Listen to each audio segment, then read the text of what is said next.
45 nœuds, 6 mètres de vague et ça déferle dans tous les sens. Et voilà.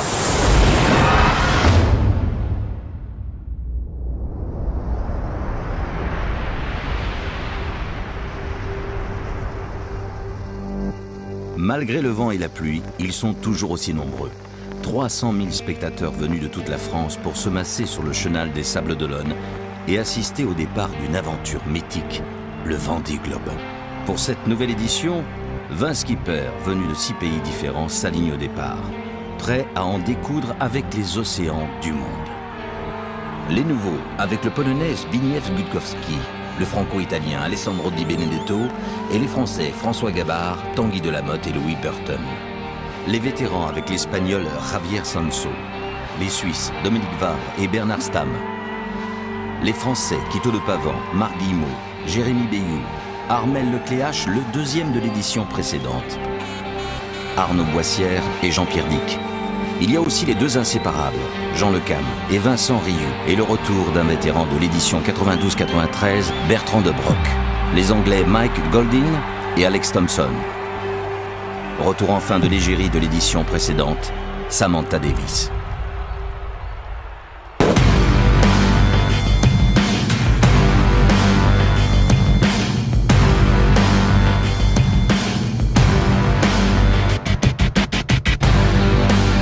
« 13h02, le coup de canon libérateur ouvre la porte vers le tour du monde. 20 minutes avant le départ, Bertrand de Brock rentre en collision avec un semi-rigide. Il doit rentrer au port. Fort heureusement, il va pouvoir réparer au ponton et repartir dans la nuit, 12 heures après le reste de la flotte. Après 4h43 de navigation agitée, Marc Guillemot doit malheureusement lui aussi rentrer au port. Mais pour lui, le verdict est sans appel. Quille cassée, il doit abandonner. Très déçu et bon.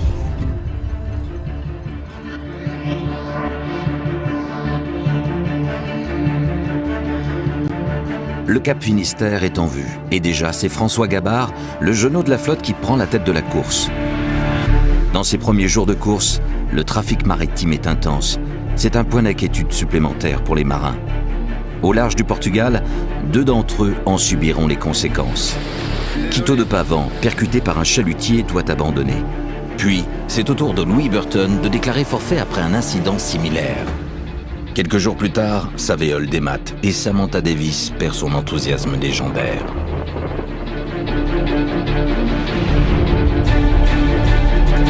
Après une semaine de course, il reste 16 skippers en lice. La tête de la course va vite. Dans la descente vers le poteau noir, Armel Lecléache ravit la place de leader à François Gabard. Mais ils sont 6 dans un mouchoir de poche. Dans cette course à haute vitesse, les matériels sont à rude épreuve. Au large du Cap-Vert, c'est maintenant Jérémy Béhou qui déclare l'abandon après avoir brisé sa tête de quille. Alex Thompson sur Hugo Boss, lui, est contraint de recoller lui-même la barre de liaison de ses safrans. Le 21 novembre, les défaillances du pilote automatique de Zbigniew Gutkowski le contraignent à déclarer forfait.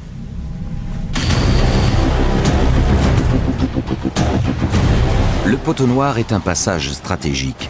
La flotte est divisée en 3. Le groupe de tête emmené par Armel Lecléache, suivi par un peloton composé de 3 anciens de la course, Jean Le Cam, Mike Goldin et Dominique Varre. Derrière, un groupe emmené par Arnaud Boissière. Enfin, à un peu moins de 3000 milles marins plus loin, l'heureux Alessandro Di Benedetto, devenu pour l'occasion reporter animalier. Donc sauter à Neptune, qui vous allez laisser passer l'équateur cette nuit.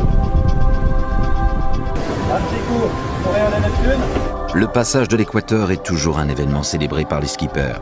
Cette fois, Mike Goldin le franchit pour la 22e fois. Le 24 novembre, coup de tonnerre. Vincent Rioux percute une bouée métallique à la dérive.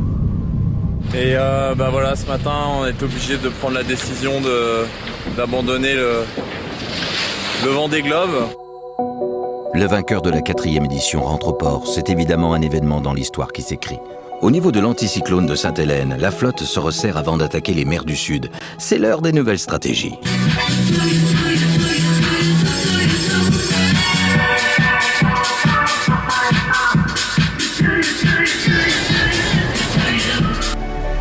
30 novembre, François Gabard bat le record d'Alex Thomson de distance en 24 heures avec 482 milles parcourus. Le 1er décembre, c'est Jean-Pierre Dick qui bat ce record. Une première fois, puis une deuxième fois avec 502 milles en 24 heures, soit 930 km en une journée. Moins de 4 semaines après le départ de la course, la flotte attaque le Tour de l'Antarctique. François Gabard passe la porte des Aiguilles en premier. C'est la première des 9 portes obligatoires du parcours. On est bien en tête. Le 2 décembre, Synertiel, le bateau de Jean Le Cam, est à l'arrêt. Un filet s'est pris dans sa quille. Le roi Jean plongera pendant 30 minutes dans une eau à 12 degrés. Mais impossible n'est pas le Cam. On l'a eu, putain, je peux vous dire que là, je suis vraiment, mais vraiment content. En route vers la deuxième porte, Armel Lecléache reprend la tête de la course. Derrière, 3 loups de mer se livrent à une régate très intense. Quand? Un beau matin. Voilà notre ami Jocam derrière, juste.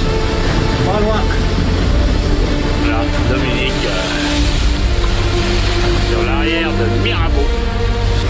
Ah, je sais pas si ça se reproduira ce genre de truc, de se voir comme ça au milieu de l'océan. Mais en tout cas, c'est sympa à faire. 5e semaine de navigation. François Gabard, le bisu des mers du Sud, reprend les rênes de la course et le titre de champion de la distance en 24 heures avec 534 milles, soit une vitesse moyenne de 23 nœuds. Pendant ce temps, Bernard Stamm tente de régler son problème de grand voile et Alex Thomson casse pour la 2e fois sa barre de liaison des safrans. À l'avant, les 2 leaders s'envolent et se livrent à une véritable régate, quasiment bord à bord.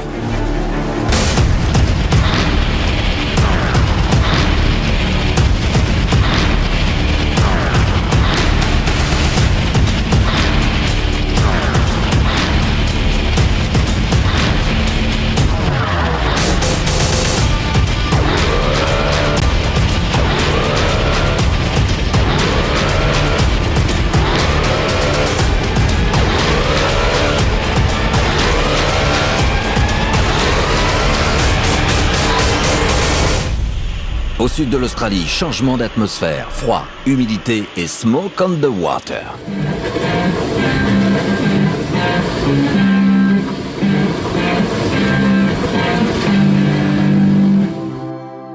Le 21 décembre, dans le Pacifique, les conditions sont éprouvantes. Armel Lecléache et François Gabard mènent toujours un train d'enfer, entraînant à leur poursuite Jean-Pierre Dick à 550 milles et Alex Thomson à 880 milles. Au sud de la Tasmanie, Jean Le Cam prend une option gagnante en évitant une bulle anticyclonique. Il gagne 400 milles sur 2 compagnons de route, Dominique Vabre et Mac Goldin. Sandro, il est dans un sommeil magique. Oh, oh, oh. Feliz Navidad a todos. Noël, bonne fête à tous. Alors, joyeux Noël, moi je vais faire un bon repas. Et je vous souhaite à tous un joyeux Noël.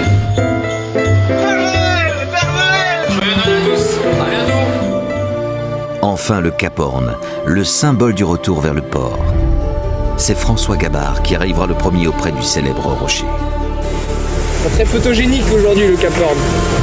Suivi toujours de très près par Armel Lecléache.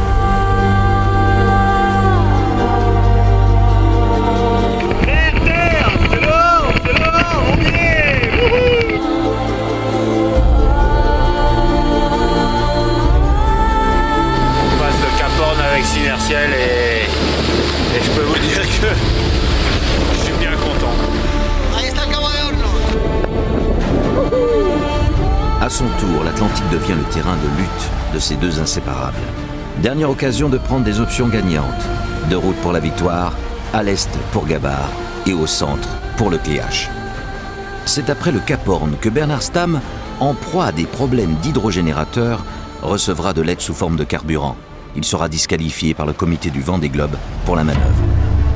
Le 14 janvier, Gabard dispose de 275 milles d'avance sur Lecléache.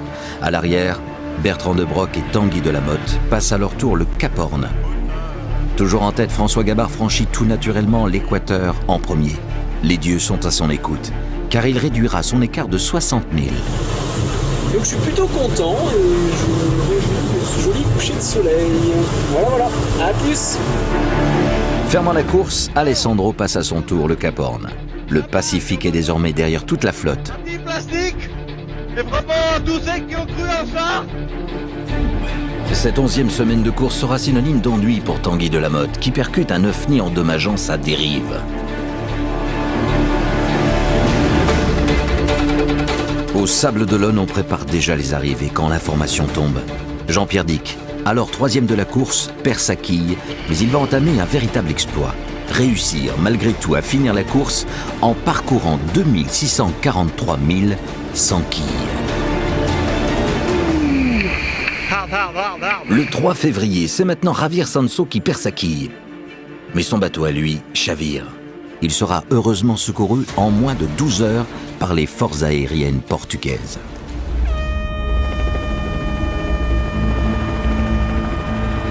Le 27 janvier, à 15h18, ce sera François Gabard qui passera le premier son étrave sur la ligne d'arrivée, après 78 jours d'une régate acharnée.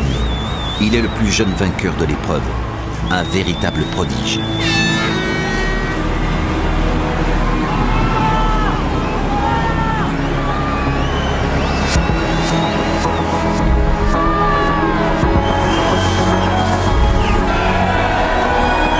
Ils seront 11 à franchir la ligne d'arrivée des Sables d'Olonne et à entrer au port sous les acclamations d'un public admiratif.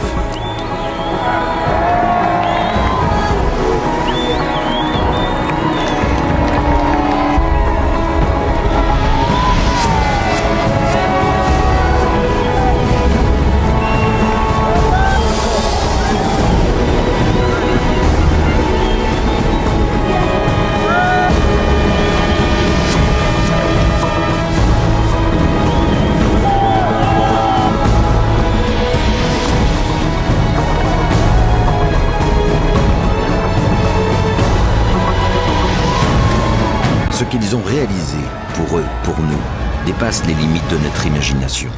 Ces marins-là nous racontent une très belle histoire et nous offrent l'essentiel, le rêve.